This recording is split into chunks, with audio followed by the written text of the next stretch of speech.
How to hit a 3-wood from the teeing ground. It's a really popular question and one I get asked a lot. So let's kick off with some fundamentals of what you want to do with your 3-wood from the teeing ground. Now I've got two ways of playing this shot. One is from the tee, so on a tee. And let's address that one to kick us off. So it's teed up very low.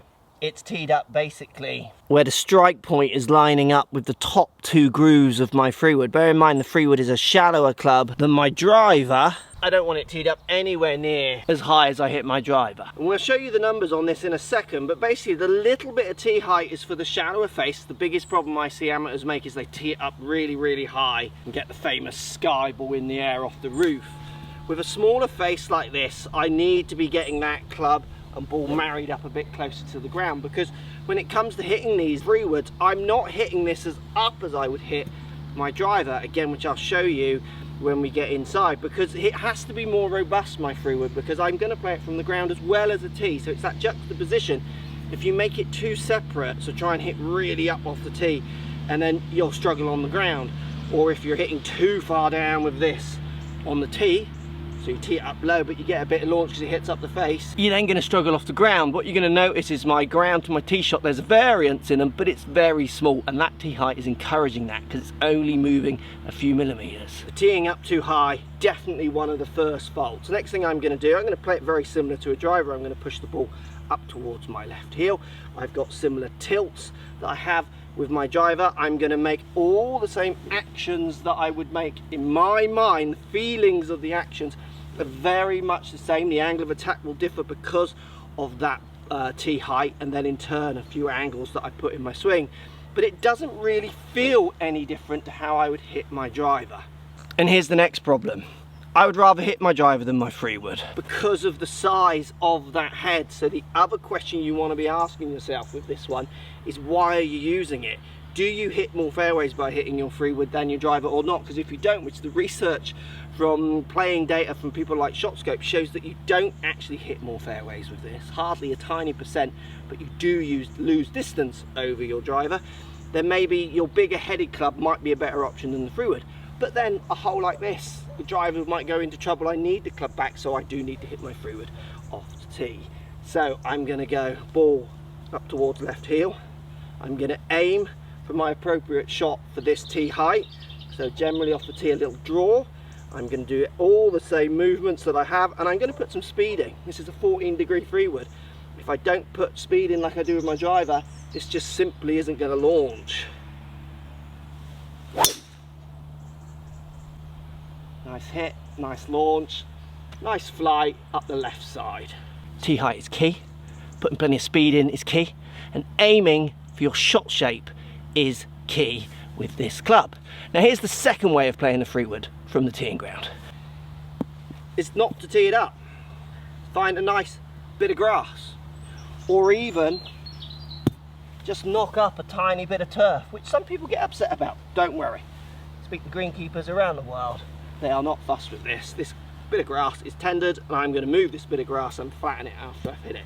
Now, why would I hit a 3-wood from the ground? Well, I've got the option of a tee, which apparently is always easier. Well, not actually true, because what happens that you'll see, if we have a look at the data now of what I do with my 3-wood from the tee to the ground.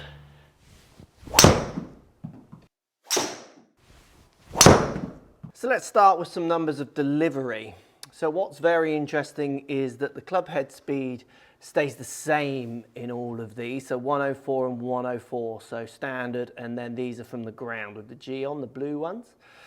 The efficiency is relatively the same.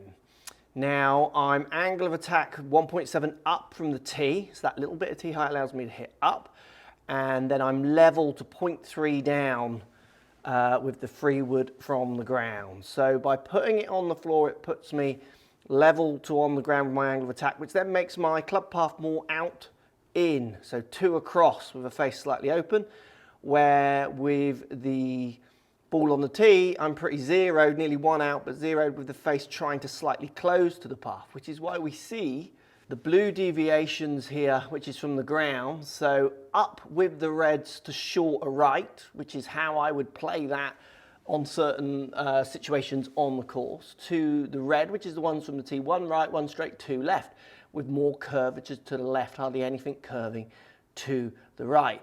Ball speed very similar, launch angle changes, the spin changes. That's what gives me that extra yards from the tee, so I know I can squeeze out a fraction more, but again, not much in it. It's much more the deviation in shape that I'm using from the ground to the tee to allow me to get around the course than it is really for distance. So think about that. If I'm naturally more of a hit down kind of golfer, putting it on the tee is going to create maybe a few sky marks and a few issues. Where if I'm naturally more of a hit up person, this isn't going to be so friendly, so I'm going to struggle to hit this club from the ground. For me, you can see it's a very slight difference, definitely a difference in shape, which again I'll use, which is why my tee height is so close to this. So playing this from the ground, for me, I'm going to aim left side of fairway, cut it back more into the middle. This is now a straighter shot to a little fade. Same ball position, I'm not changing ball positions. It's the fractional change in my body angles that will naturally happen. And if you put the club ball up here, after a few shots, I'm really going to change either the way I hit it to make it function. And you will as well. You'll be surprised how you do react if you give yourself enough goes to the ball high or low down on the ground. The main thing I'm doing here, same ball position. Again, I'm going to put speed in, but I'm aiming differently for my shot pattern, knowing I'm now cancelling out that left side. Nice hit, just cutting into the middle of the fairway. Loving that one. You can see I've actually touched the ground, so my knocked up bit of ground had disappeared. Key points for me.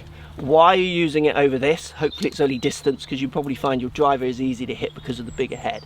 How do you like to play? More on the way down, more on the way up? That's trial and error of hitting a few from a low tee, a high tee, and from the ground, seeing which gives you the best results. And then like me, if you get decent results, say with both, but you get slightly different patterns of shots, fade to straight to slight draw, I'm going to use that as a skill. Put a lake up the left, I'm going to put it on the ground and just move it away from it.